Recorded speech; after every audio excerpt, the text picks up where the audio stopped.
دا آیات چې څو وخت راغی چې الیوم اکملت لکم دینکم واتممت علیکم نعمتی ورضیت لکم الاسلام دینا، نو دا آیات چې دې په اعتبار د ظاهر سره خو ډېر د خوشاله آیاتو چې الله پاک زمون پیغمبر په خپل مقصود کې کامیاب کو. او د جمعې ورځ او رسول الله صلی الله علیه وسلم چې څو وخت کې دا آیات ولست نو ټول صحابه ډېر خوشحال شو. ابو بکر صدیق رضی الله تعالی عنہ چې هغه په جړا شو.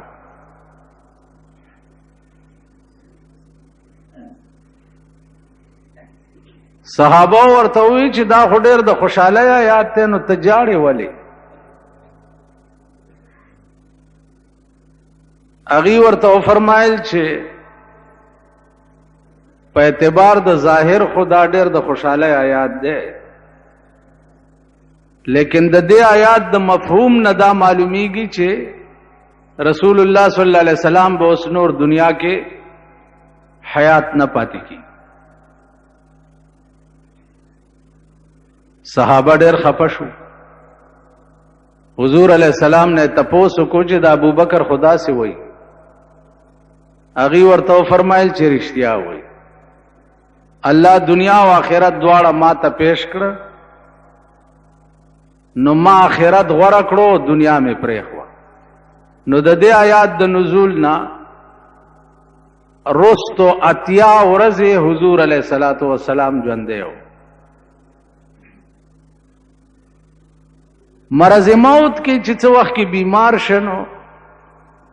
صحابه به تپوس تراتله.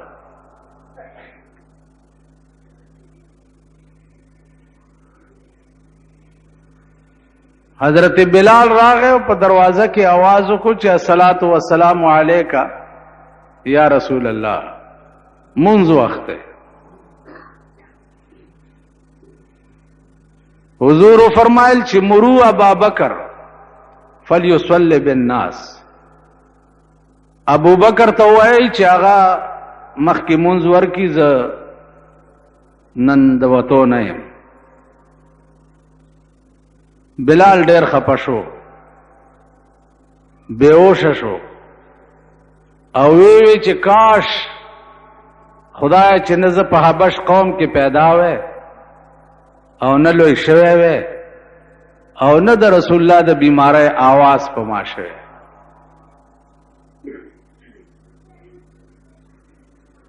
ابو بکر صدیق ته چې څو وخت کې دا اطلاع ورغه چې حضور فرمایي چې نن د دې مخکې منځ ورکړي، هغه ځان له په جړا شو چې داسې ورځ به هم زه ګورم چې زه به د پیغمبر په مصلی ولاړې. صحابه ځان له په جړا شو چې داسې ورځ به مونږ ګورو چې مونږ به د رسول الله نه سوا بل چا پسې نیت تړو. دا یو قیامت خیز منظرو. الله دې رحم وکي. دا درد اوس هغه چا ته پته لګېدا چې کوم په دغه وخت کې موجود و.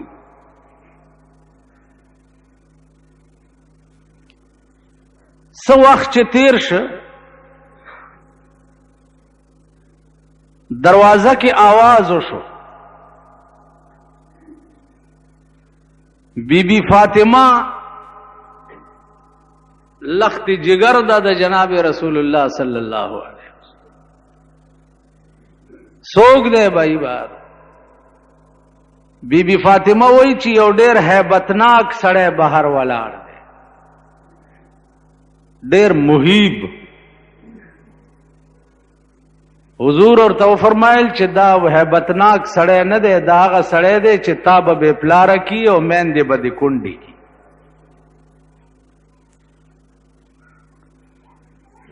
بی بی فاطمه ځان له په چغو شوه چې دا سړی خو کور ته د راتلو اجازت غواړي، دا چې دومره خطرناک سړی دی والله که زه اجازت ورکړم. حضور علیہ السلام ورته فرمایل چې د دې اختیار دی چې د دنه راشي چې چا را لېږلی دی هغه ته ووایه. خلاصه دا چې اجازت وشو، اسرائیل علیہ السلام دننه راغی، حضور علیہ السلام ته فرمایي چې تیاری کوا.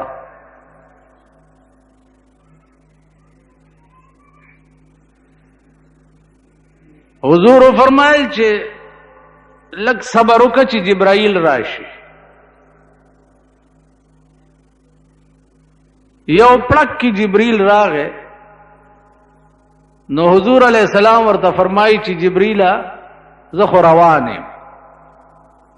زما رب نه دا تپوس وکړه چې ما نه رستو زما د دې امت به څوک نگهبان.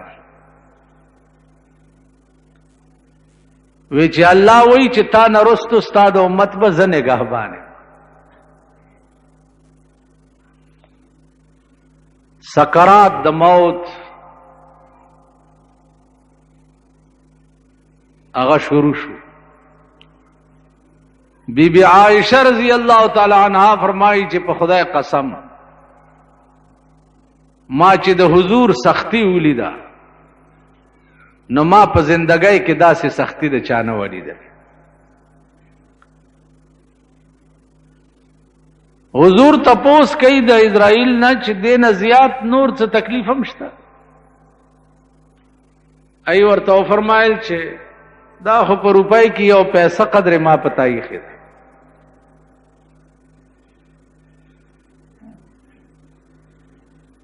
نو رسول الله صلی الله علیه وسلم ورته فرمایل چې روپۍ کې هغه 15 سنه نور هم په ما کې دا خو چې زما امت سره داسې سختی ونه کی.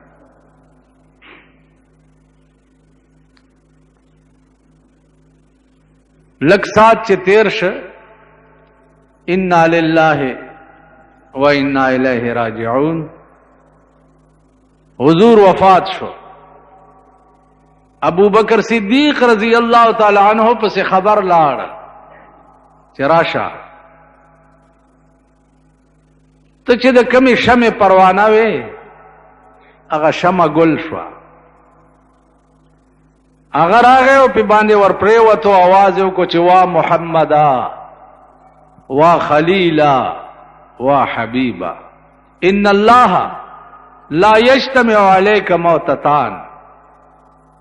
اے زما محبوبہ الله به دو مرګ پتا نه جمع کوي، یو مرګ چراله او ته په وفات شو. عزیزانو مسله د امامت په خشووس مسله دا په خشوه چې اوس د حضور د رستو به امام څوک وي.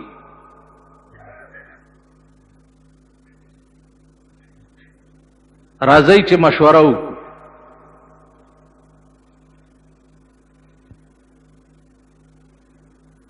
اهل مدینه وی چې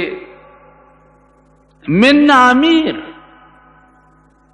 امیر به زمونږ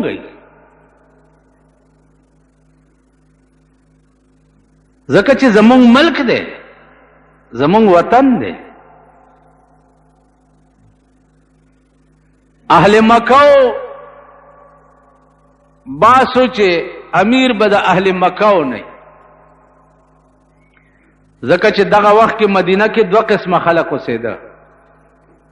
یو اهل مکه او یو اهل مدینه. اهل مکه مهاجرو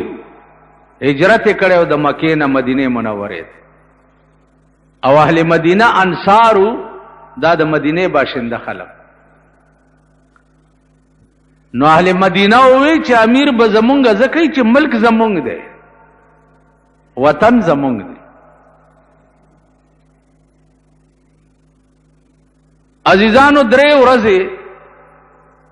دا جګړه لګېدلې وه چې امیر به څوک وي، او اعلان شوی چې د حضور علیہ السلام دفن به تر هغې پورې نه کېږي چې تر څو پورې انتخاب د امیر نه وي شوی.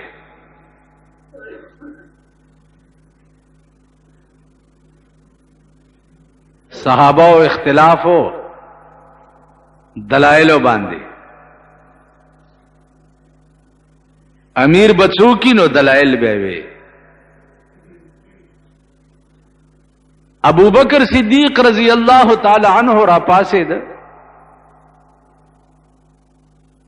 او د صحابه ته وی چې وکې دی ز یو حدیث ویم درته د رسول الله صلی الله علیه وسلم حدیث واوري نو بیا چې چاته خوخه ده نو بیا ووټ ورکړي.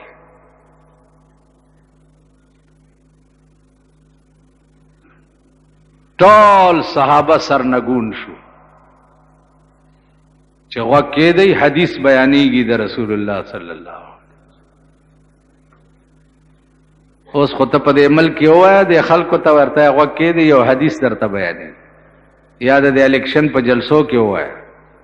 وکې دی یو حدیث درته بیانې ابرا ټوپونه کې د غالکان چې دی بچ حدیث پریدا پلانې زنده‌باد پلانې زنده‌باد.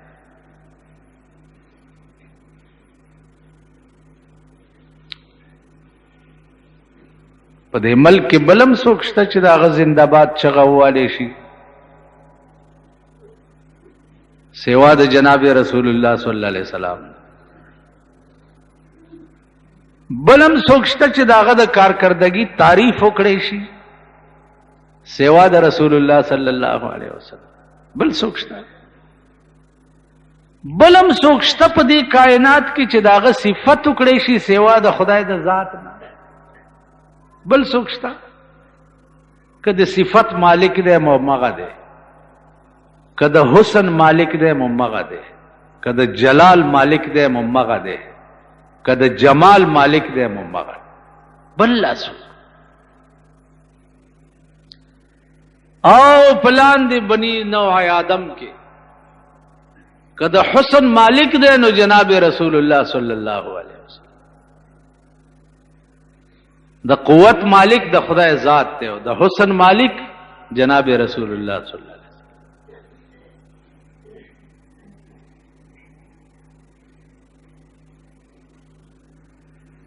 صحابه فرمایل چې وکې دی حدیث بیانېږي. عزیزانو نن ستا ملک حدیث ته غوږ نږدي انجام ګوره او نتیجه ګوره رسوائی او شرمندگی گور پس عظیم قهر نن ستا ملک گرفتار دے ځکه چې حدیث او قرآن ته غوږ نه کوي بلکې حدیث او قرآن ورته ټوک او مسخره ښکاري. نو کم قوم ته چې د خدای کلام ټوک ښکاري هغه قوم خدای ته ټوک ښکاري. تاسو خدای ته ټوک ښکاري اکم قهر نه دی چې ستا ملک په اخته نه دی او ستا ملک په مبتلا نه دی. خدای ته رجوع شي نو په دې کې سکون د زړه دی. خدای سره رابطه او تعلق پیدا کړي نو په دې کې اطمینان دړه دی. نن زمونږ دړه اطمینان ولی سلب شوی دی ځکه چې مونږ خدای ته رجوع نه یو خدای سره رابطه او تعلق نشته. صحابه ټول سرنگون شو چې حدیث بیانېږي د رسول الله صلی الله علیه وسلم. ابو بکر صدیق فرمایل چې قال رسول الله صلی الله علیه وسلم الائمه من قریش. رسول الله صلی الله علیه وسلم فرمایلی دي چې امام چې دی هغه به د قریشو نه او اے اهل مدینه او تاسو قریش نه یې تاسو انصار یې او امام چې دی به د قریشو نه. اوس د اهل مدینه او ایمان ګوره اهل مدینه را پاسې ده چې ابو بکر صدیق اقال رسول الله هكذا پیغمبر د سی ویلي دي چې الائمه من قریش وی والله قال رسول الله هكذا پیغمبر دا ویلي دي چې امام چې دی به د قریشو نه. اهل مدینه وې چې پیغمبرو چې ویلي دي چې امام به د قریشو نه نو ابو بکر صدیق په قریشو کې تا نه لوی سړی به بل څوک او تا نه مناسب او انسب او ښه سړی به بل څوک टोल अहले मदीना را پاسیدا او د ابوبکر صدیق پلا سے بیعت کو چنن نبات بت زمون امیر تب زمون امام عزیزانو امام شو شپه تیرا شو سبالا د غریبای دا عالم دی د ابوبکر صدیق صادرونه پوګا چولی دی او بازار ته روان عمر فاروق په مخاوره غوېلې انا یا صدیق چرته ولزم دا صادرونه خرصومه چې بال بچ له ګوړه پیدا کمه نو بیا د امامت کار شروع کو هغه ورته ویلي چې تو صادرونه هم خرڅې او د امامت کار بم کې دا خو بدواړه کار مشکل شي نو ورته وی چې زه بس کوم اخر بال بچ له خو بس وړم پیدا کوم امیر د قوم روان دی بازار ته پوګه صادره چوری دی او خرڅای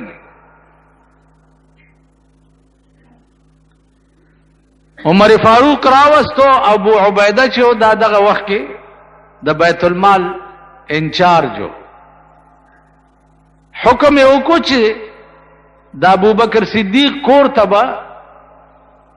د فی بنی آدم په سر باندې پاو اوړلېږي د ورځې پاو اوړه بتله بس گزاره شروع شو دوس جوړې جامې ورکې ول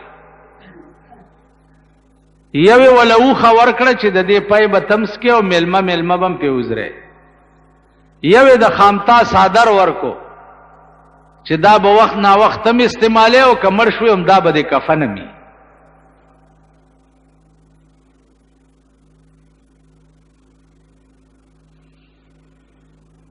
صدیق اکبر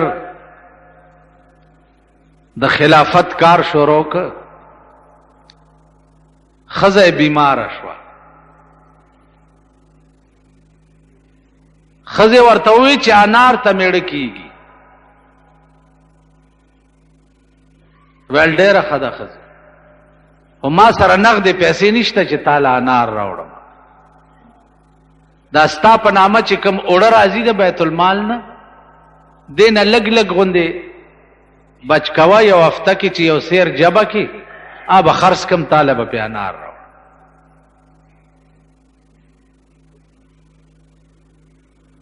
اته ورځې د صدیق اکبر بیبي چې وا په نیمه خېټه روټه یو خړ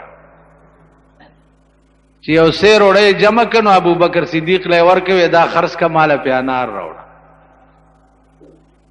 هغه وړ یوړو واپس په بیت المال کې داخل کړ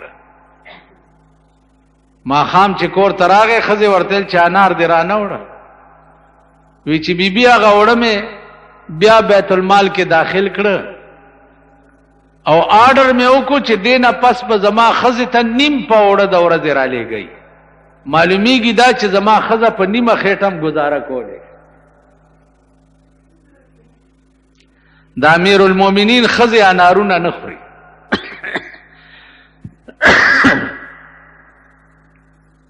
عزیزانو دا خلقو دا امیرانو او دا حکمرانان دا انتخاب د خلافتو او نن زمونږ د ملک انتخاب د خلافت وګورئ تاسو پوی خلق یې ان شاء الله پوي شي به عزیزانو د الیکشن د ووټونو زمانہ ده پرور ولې یو مشوره درکو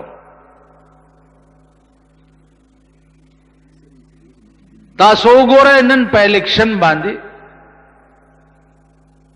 ار یو ممبر لکونه روپے لګي بلکې دی حد ته نوبت رسیدلې دی چې د یو کینډیډیټ به یو کروڑ روپے لګي یو کروڑ روپے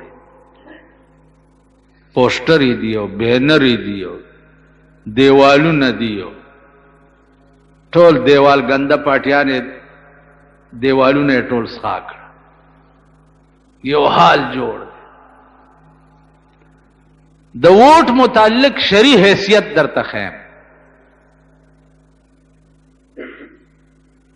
چې دې ته به ګوري چې دې سړی ته چې زه ووټ ورکوم دی به سبا ماله ویڼی جوړی، که سرک به راته جوړی، که کوی به راته وباسي، که بمبې به راته لګی، دی به څه کوي؟ او کنه دی به په اسمبلی کې د قرآن او د حدیث دپاره یو حق خبره کوي.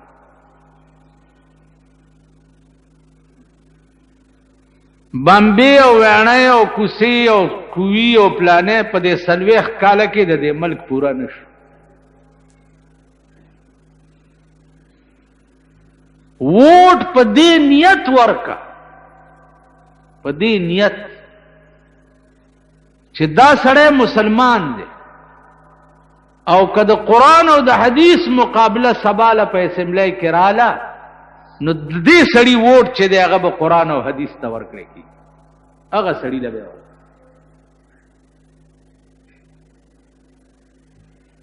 ځکه چې ان تؤدوا الامانات الى اهلها، امانت چې دی هغه به اهل له ورکړي. نا اهل له دې که امانت ورکو نو د خدای په نسبت جواب دی.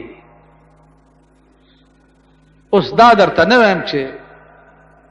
فلانه دی یا فلانه دی یا فلانه دی، خو په دې تاسو پوهیږئ هر سړي ځان سره لیکلي دي چې زما د دونۍ شملې ډېرې خوږې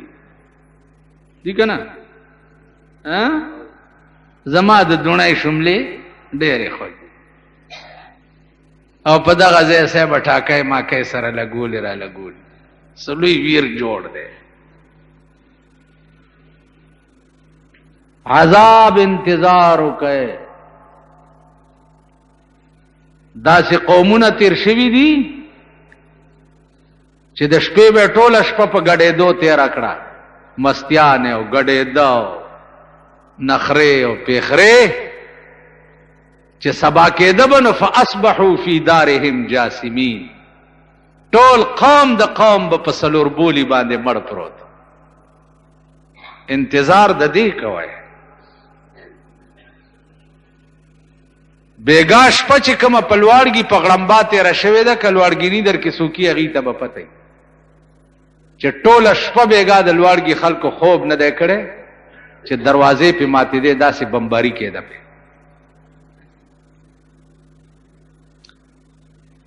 دشمن دې بالکل په سر ولاړ دی. سیاچین باندې انډیا درته په سر ولاړه ده او په تورخم باندې درته روس په سر ولاړ دی. فوجونه بیا روان روکاو کړه او هغه میزایل یې درته فټ کړي دي چې پوی بم نه او لړه به او په اسمان کې به دې کارغان وخې خوري. تاسو خیال راغی؟ تاسو خو مست یې اوس که نه؟ ها کو نه راغلی چې کونتر بیا د هلکان نه خدای خوار که چې خوار شه. چېرته د سړي زامن یې که څه بلای او نو سب سړي زوی خو هغه چې پلار یې چېرته سړی مور یې ښځی. اذا کان رب البیت بالطبل ضاربا فلا تلومن اولاده بالرقص. چې پلار یې دوپړی غږوي نو که بچي ورته ګډېږي بچي مه ملامت کوه، خو پلار یې دوپړی مار دی که نه. زمونږ پلارانو نه نظام خراب، نظام ټول د ملک تباہ و برباد. عزیزانو عرض داو ما ته چا ووې چې ستاسو دا ډله چې ده جمعیت العلماء اسلام دا خو الیکشن کې ولاړ دي، مال والله په دې نیت کم یو کینډیډیټ چې ولاړ دی ما پې کلمه تیره کړې، تیره که کلمه لا اله الا الله محمد رسول الله ویلی دي او بیا مې په دې کلمه ولا قرآن ورکړی دی او قسم مې ورکړی دی چې زما ووټ چې دی به په اسمبلی کې د قرآن او د حدیث دا څومره چې ولاړ دي دلته ما ولا کلمه پې تیره کړې ده او قرآن مې ورکړی. چې کلمه او قرآن مې ورکړی دی او بیا چېرته د ضیاءالحق غوندې پریډار کې ورته وزارت پړقېدو او منډی که نو چې د کافر بچی خوشي که نه. تاسو خیال راغی کم یو چې ولاړ دی ما پې کلمه تیره کړې. او قرآن می ولا ورکړي او ورته می ویلي چې شنه باغونه مخایا دا مو وایي چې رونو زبداو کوم رونو زبداو کوم ستارونو ته حق نه ملاو شي ضیاء الحق ولا حق ورکولو چرته ریړو والا بګر پولیس والا بنیول او صاحب کمیټه ته به بوتلو گاډي به تسوځو حق نه ملاو شي دا ټول حقونه مونږ لیدلې دي په دې سلوي ښکاله کې خو چې دلته یو دا پوز او زنه به جنگېده سره نا بچ زمونږ دی علاقې ته راغی نه ویل بچ میں کرتا چې وزیر شو د ډمانو وزیرو لګېدو نو ما د علاقې خلکو ته مال ورشي که اوسم ډمان پکاري چې دلی درکړي نور څه خو په اختیار کې ولا رانه ټولې خبرې دروغ دي عزیزانو ووټ په دې نیت ورکوي چې کدی سړی په اسمبلی کې یو خبرم حق وکړه نو خدای به ثواب مال راکړي ما په خبره پوه شو داسې نیت وکړي یو سړی کور جوړولو او په کور کې روشندان ولګولو داسې کمره کې روشندان پیژنئ روشندان یو بزرگ ته تپوسو کو چې دا پاس کڑکای دي سلا پکې پرېخوا دې کوټه کې ویجی دا کڑکای مې دې د پاره پرېخوا چې تازه باد پکې دې کوټه ترانه نوز هغه ورته له پستر ګوډوند شي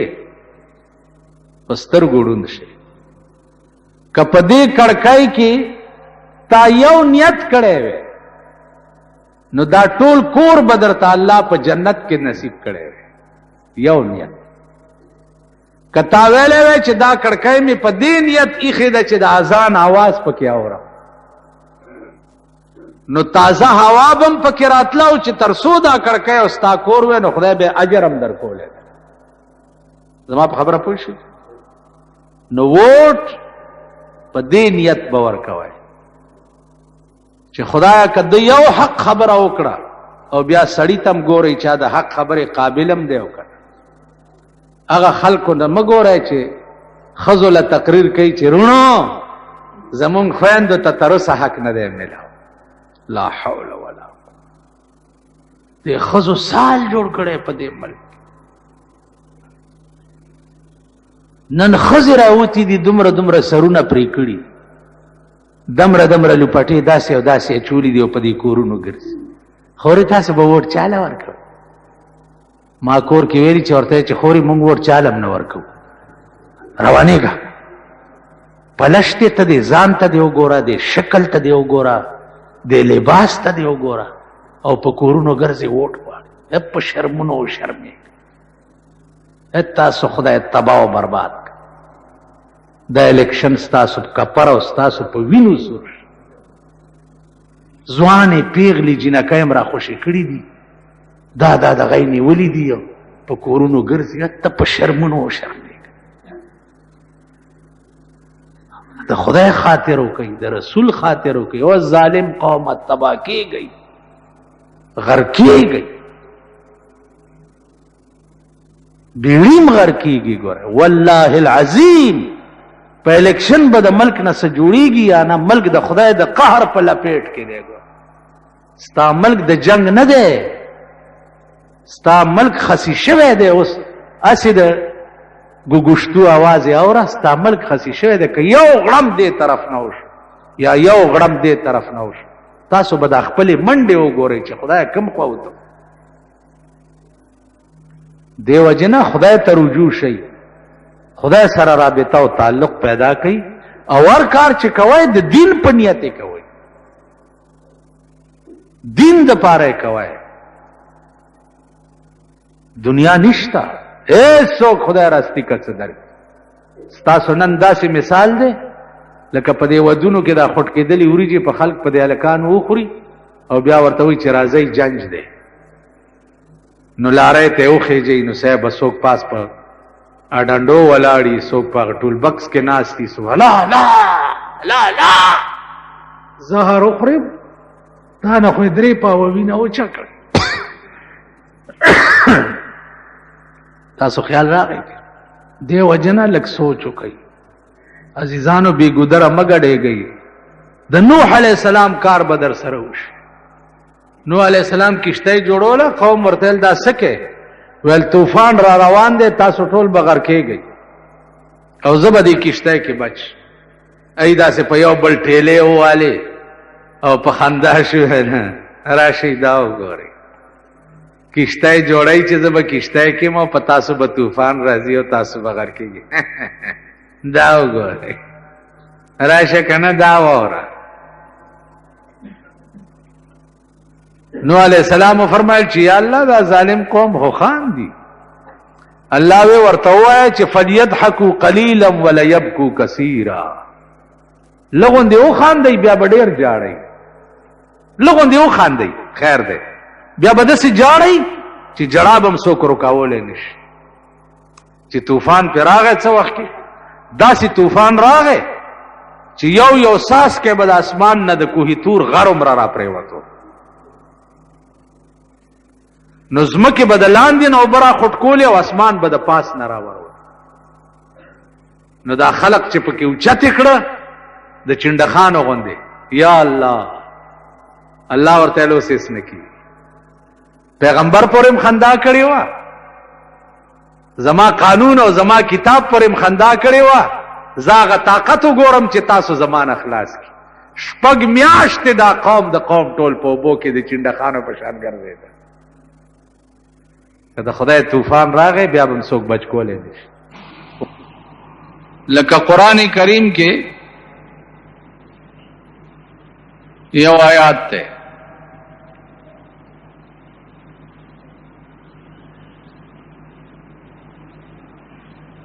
چې یا ایها الذین آمنوا لا ترفعوا اصواتکم فوق صوت النبی. اے ایمان والاو پام کوئ چې خپل آواز د پیغمبر په آواز باندې اوچت نه کوي. یعنی د پیغمبر په مجلس کې چې ناست یې نو دومره تیز آواز نه باسئ چې ستاسو آواز پاغه باندې اوچت شي.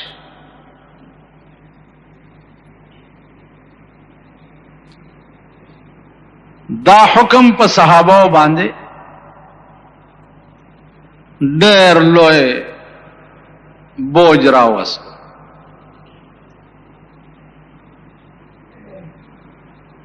تر دې حد پورې چې یو صحابي په کور کې ځان بند کو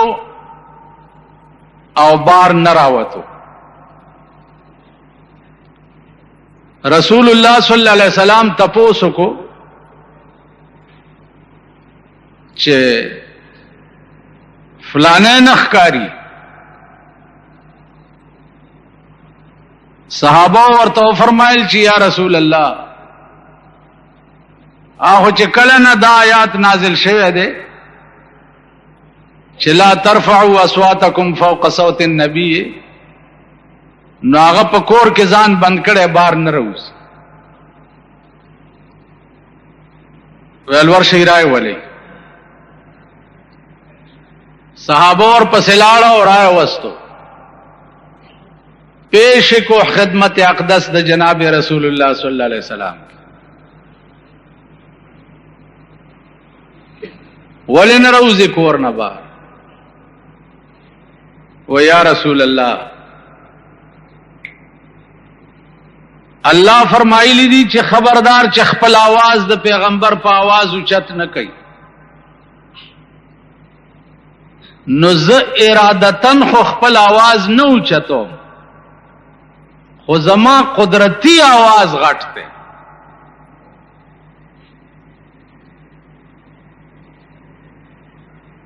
که خیالو کوي د بازي سړی قدرتی आवाज ډېر غټي، بازي سړی متوسطي، د بازي سړی د خدای تقسیم دی. بازي څنګه بازي څنګه بازي سړی به معمولی خبره به نو قصه د آدم علی السلام نظر ترا شروع کړه به خلی لراوي لکه خو د مطلب ټکی وایه د خدای بندانو ته څه د دنیا د پیدایش نه د خبره راونی مزاج دی د خلقو ایس تربیت د دې قوم نه دی شوی اس تربیت نه د خبرو تربیت شوی دی او نه د چال چلن تربیت شوی دی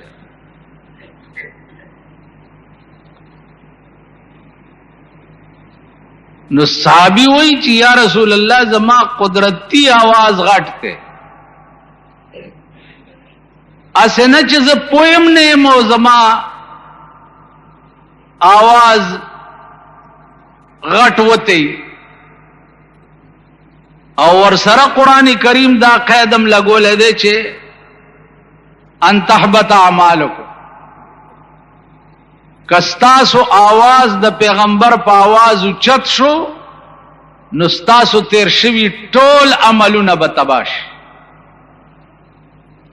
پوی بم نه او غرق بشي نو دی وجنه زاړو د کور روزم نه چې زما आवाज چرته ستا په आवाज اوچت نشي عرض میں داو چې کوم حکم به د اسمان نه راغی فوراً باغا معمول د صحابه کرامو پټکی به په عمل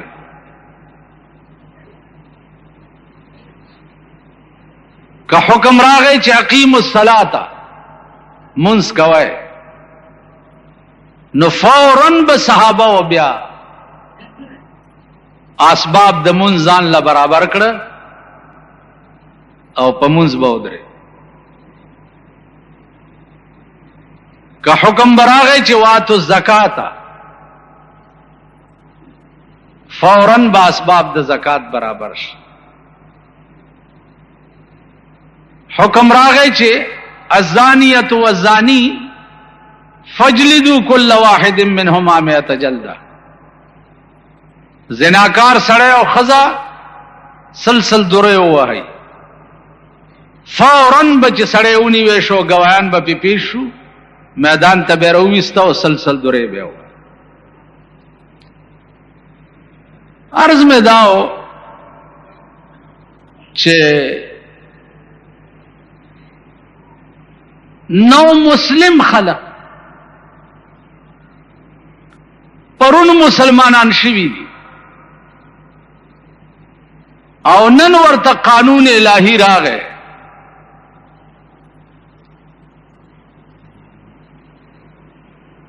نو نن هغه قانون الهی بیا معمول وګرځي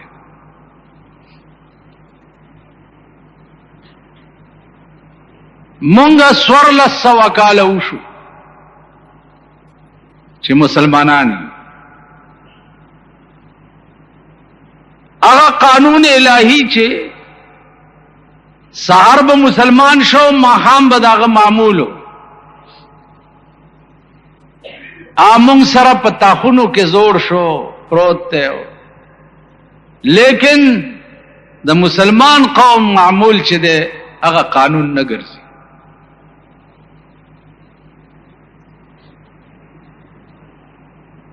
عزیزانو په کلاو غوګونو واوره نن خو بیا قوم په خپلو چرچو کې مست ده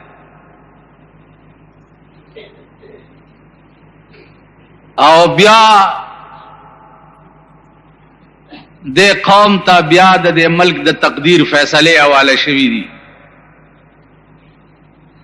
خدا مې واوره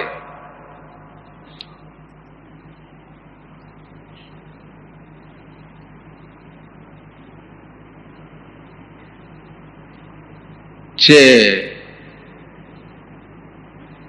سن نن ولی دا الله د قهر په لپیټ کې دی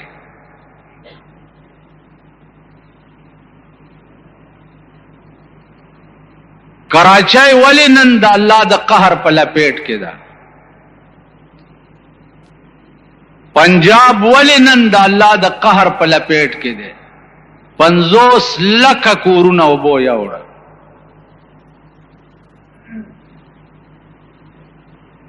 او تولی بچے صرف پدی بچے گورا دا یاد لرئی چلا اغا زور ساخت اسلام پتاسو کے باقی دے کنی جزی طور گرفت د پروردگار چې دے اغا شورو شوے دے زی پزی خلق نیولی دی قسم نشوی تاسو بم د خپلو نیولو انجام وګورئ بل نن دې قوم ته وګورئ د قوم بچی جامونه بار دي ځوانان دي او کالکان دي بالکل جامونه بار شوي هغه الفاظ وای چې هغه د کفر برابر الفاظ دي د کفر برابر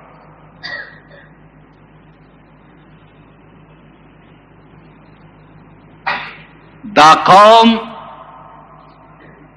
دا لفظم وہی چھے پاکستان کا تقدیر بے نظیر بے نظیر ز مجبورن ملائم ماتا زمادا فرض دی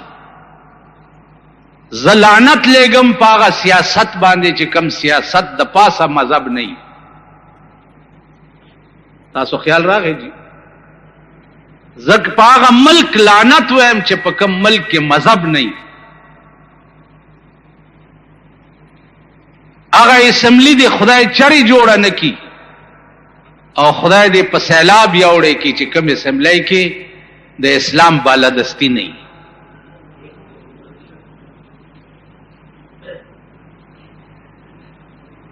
سیاست عربی لفظ دے تتبع و تلاش توائی لٹول توائی عزیزانو کوشش فی الدین توائی نو دے وجنا مذہب پا عرص بالا دے تا دے یو کینڈیڈیٹ دا پارا او دے یو ممبر دا پارا پچائے او پروٹائے باندھے تو اگر کفر الفاظ میں تقدیر سل لفظ دے خدا تاسو ہلاک کا چے ہلاک شے تقدیر پیغمبر فرمائی لی دی من تکلم فی التقدیر سئل عنہ یوم القیامہ چاچے پا تقدیر کے خبر اوکڑا دے خلق و انجام بجہنم بھی نن ته دومره د جامونه بار شوي چې یو ښځې ته د ملک تقدیر وای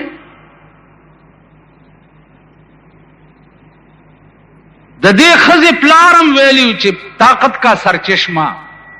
عوام ہے زه په پنډای کې وما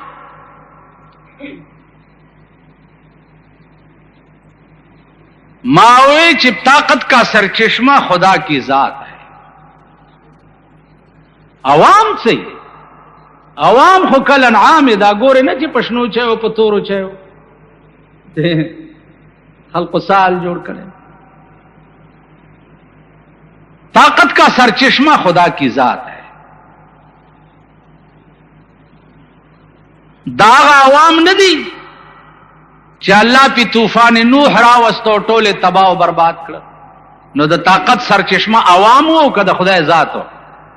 ها دا عوام ندي چې د موسی علی السلام په امسا باندې دومره عظیم قوت چې 300 کاله بادشاہو او الله په یو لخت باندې دریاب ورته سری کړو او فرعون سره د قوم په کې غرق کړو دا عوام دي کنه دي وَإِذْ نَجَّيْنَاكُمْ مِنْ آلِ فِرْعَوْنَ يَسُومُونَكُمْ سُوءَ الْعَذَابِ يُذَبِّحُونَ أَبْنَاءَكُمْ وَيَسْتَحْيُونَ نِسَاءَكُمْ وَفِي ذَلِكُمْ بَلَاءٌ مِّن رَّبِّكُمْ عَظِيمٌ وَإِذْ فَرَقْنَا بِكُمُ الْبَحْرَ فَأَنجَيْنَاكُمْ وَأَغْرَقْنَا آلَ فِرْعَوْنَ وانتم تنظرون فرعون میں سرد آل تباہ کړو غرق میں کړو او خلق تاسو ورته د دریاب په غاړه ولاړ یو کتم نو د طاقت سر چشمه د خدای ذات او کا عوام نو زما عزیزانو طاقت صرف د الله په لاس کې ده ا د بنده په لاس کې نه ده په دې کائنات کې الله چې سکول غواړي هغه بکیږي بنده هیڅ نشي کولای بنده صرف په خپل اراده پړ ده چې اراده د خیر کوي او که اراده د شر کوي تاسو ته الله اختیار درکړی دی چې که د خیر اراده کوئ او که د شر اراده کوئ دا اختیار دی در سره نو که اراده مو د خیر وکړي انجام به خیر وي او که اراده مو د شر وکړي اندام به شر او تباہی او رسوایی نو زما عزیزانو د کم قوم معمول چې قرآنو معمول قرآنو نو 1,25,000 صحابہ 1,25,000 صحابہ په حجۃ الوداع کې د جبل رحمت لاندې فیصله وکړه او خوارشو په دنیا کې نو د دنیا داسې ګټ پاتې نشو چې د لا اله الا الله محمد رسول الله پیغام ورونه رسول داسې ګټ د دنیا پاتې نشو او اوس مو ګورئ چې د کم قوم معمول چې د قرآن نه دی د کم قوم معمول دین نه دی مذهب نه دی داغه قوم انجام ګورئ دا به نور شرمی زه خو دې قوم د قوم نه مایوس یم بالکل دا څه قوم دی د کم قوم چې ضمیر نه وي کم قوم کې چې د ضمیر فیصله اهلیت نه وي هغه قوم به هم چېرته ښه ورځ ګوري نو دا قوم د قوم عزیزانو غرق دی زمونږ نوجوان طبقه د هغې دپاره د پاکستان حکومتونو په هره زمانه کې اسباب د عیش جوړ کړي تاسو اوس وګورئ دا د کرکټ معاملې چې ستا د ملک ته حکومت راوسته ستا په ملک کې د تعلیم جنازه وویسته اوس د هر چا زوی چې ګورې که د ملا زوی ګورې او که د میا زوی ګورې او که د پیر زوی ګورې سهار چې ګورې صوباړی به یې په لاس کی او چرته ځې هلکه د خنزیر بچیا میچ ته ځم اولاد د ټولو تباہ او برباد شو دا د حکومت د لاس بیا یې ورته په هر بازار کې 10 قدمه پس د ډمتوب او د کنجرتوب سنټر یې وویست بیا یې ورته وي سی آرونه عام کړه اوس دا کیمرو والا چې دي که خدای پاک دوی هلاک کی دوی دا مذهبي جلسو کې خبر بم نه او دا آرامی توب به لګولې چې ګورې صاحب څه چل دی لکه وای د دې ویډیو کیسټ یې جوړ مال یو خط راغلی او د هانګ کانګ نه وای چې ته خو د دا سبلا ده وی سی آر خلاف ستا کیسټ جوړ شوی دی خدایم تباہ کا کم ځای کې جوړ شوی او پکې نه خبرم نه نو خبر بم نه یو لکای به در پورې تړلی دا دومره حرامي خلق دومره د ذلیل خلق دی خبر بم نه ستا د ملک اخبارات وګوره پریس آزاد ہے حکومتونه به وي د خپل یاره نه پریس آزاد ہے ځکه چې پریس والا اره لکای چې در پورې وتړل خبر بم نه زما متعلق تاسو به کتلی چې کوړی کې به ودرېږي او پلانی ځای کې به ودرېږي خدای گواه دی که زه ته خبرم زه ودرېدم نه ما صحت ټیک نه و طبیعت ټیک نه و ما اراده نه وه د ودرېدو نه مې اخبار ته ویلي دي نه ته خبرې ما او شوشه به در پسې خوشي کړي. نو عرض می دا عزیزانو چې لغونده هوش کوي، سړی توب زده کوي، سپ خبره ځان پوي کوي، سپ خپل سوچ کوي. قران کې راغلي چې وما كنا معذبين حتى نبعث رسولا، زب یو قوم لترغ عذاب نور کوم چې ترسو می رسول نه ورلېګل. د امام ابو حنیفه رحمت الله علیه دا مذهب دی چې رسول نه مراد عقل کامل او عقل سلیم مراد دی. هغه قوم له عذاب نه ور کوم چې عقل کامل مې نه ور کړي. نو عقل کامل خو خدای ټول له ور کړي، اوس یو لیونه چې دی هغه ته مبرات لیونی سره عقل کامل نشته. دا جوړ چې دی د ټول له عقل کامل خدای ور کړي. نو په دې عقل کامل سره صلاح کوي، سوچ کوي چې دا موږ څه کوو، سله پیدا یو، کم خواروان یو، کم خوازو سالم جوړ کړي. نو ډیرو خلقو ته خدشات دي، ما نه سو ورځونه تپوسونه کوي چې ته الیکشن ته ولې ونه درې. عزیزانو زما د نو درې دوه وجې، یو خدا چې ما صحت ټیک نو، دومره خسړی تاسو نه یی چې زه در نشم او تاسو به والا ووټ راکړئ کوي، دومره ښه نه یی. ځکه وایي پښتون د پښتنې دی، نو پښتون له به کور ته ورځې پخپو به پریوځي، جګجګی به ورته کې، لا به درته وایي ښه ګورو به. ماړه کې دا خیال وکړو چې بېمانه زه نه یم، د منبرۍ شوقي زه نه یم، د وزارت شوقي زه نه یم. که خدمت مې د لاسه کېدو کوم به، نو خدمت به دې م زه کوم او مینت دې م ووټ دپاره زه وکړم. ستا کپره دې وخوري ووټ چې چېرته ګوټو بنډي، مینت به دې کوم، زارۍ به کوم. نه، زما دا ایمان دی چې که زه هر څه یم او زما د لاسه مسلمان خو پرېږده، هندو او سیک دی ولې نه وي، خو چې انسان نامه او زما د لاسه ښېګړه ورسره کېږي صرفه به پې ونه کوم. نو په منبرۍ کې یو خو دې شي نه یارېدمه چې کوڅو کوڅو کې ګرځېدی نه شم، بیمار یم او بی کوڅو به دی منی نه که نه جي. او دویمه دا چې خدمت به کوم، چې خدمت تی کوم بیا دی مینت څه دپاره کوم. انشاءالله چې بے منبرای نه ما کې د خدمت اهلیت ذات ته په نسبت د منبر. ته پوه شوې په خبره باندې؟ بے منبرای نه چې کوم قوت زما په خوله او ژبه کې خدای ایښی دی، انشاءالله به په منبرای نه وی. نو د دې وجې نه جمعیت العلماء اسلام زمونږ ډله چې دا په ډېر شوق مې اجازت ورکو او ما په خپل سیټ باندې ډاکټر فدا حسین ودرول. مجلس کې مې داسې رنګ جوړ کو چې مالا ډو څوک کړت ونه کړی شي. مال زه ایثار کوم. ایثار دې ته وایي چې ته تږی کټوری دې په لاس کې او بل هم تږی، نو په خپله ځان تږی پرېږدې او بل لی ورکړي. نو مجلس کې مې وویل مال زما په ځای دا، خو چې مالدا بس بیا چا غږ هم نه کړ، ټول حق بک پاتې شو، سترګې بوټې راووتې، چې راووتې به زم تې پاسېدم غلی تې بار ووتې.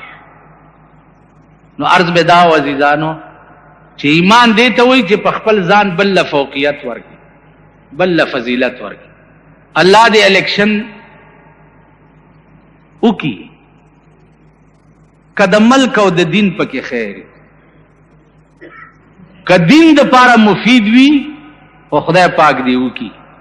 او که دین دپاره مفید نه وي نو خدای دې په خړ سیلاب یوړی.